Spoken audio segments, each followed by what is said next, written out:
Hi అండి, అందరికీ నమస్తే. ఈరోజు చేపల పచ్చడి. ఒక కేజీ చేపను కడిగి తీసుకోవాలి. చిన్న చిన్న ముక్కలుగా కోసుకోవాలి. తడి లేకుండా తుడుచుకోవాలండి. చిన్న స్పూన్ పసుపు, చిన్న స్పూన్ సాల్టు వేసుకొని కలుపుకోవాలి.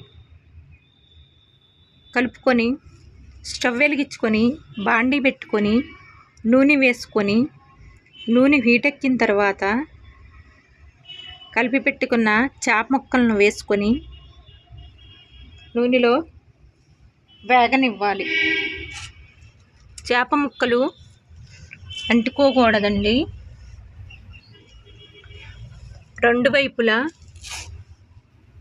తిప్పుకొని వేగనివ్వాలి.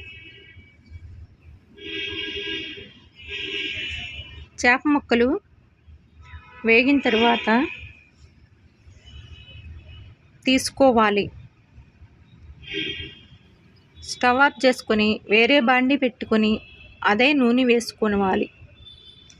2 స్పూన్ల అల్లం వెల్లుల్లి పేస్టు వేసుకొని వేగనివ్వాలి. దంచిపెట్టుకున్న వెల్లుల్లి రెబ్బలను కూడా వేసుకొని వేగనివ్వాలి.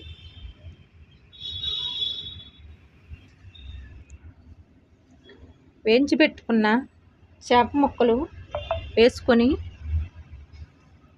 వేగనివ్వాలి. కేజీకి 200 గ్రాములు కారం వేసుకోవాలి.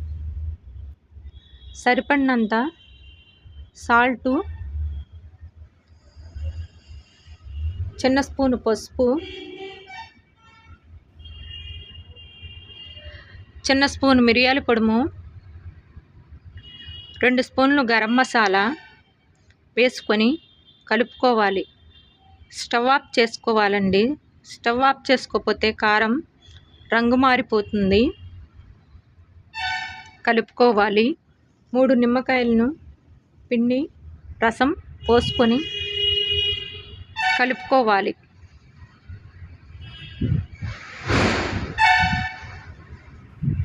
చేపల పచ్చడి రెడీ అయిందండి.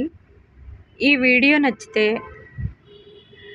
లైక్ చేయండి, షేర్ చేయండి, సబ్స్క్రైబ్ చేయండి. ఒక లైక్ ఇవ్వండి, మాకెంతో సపోర్ట్గా ఉంటుంది. Thank you.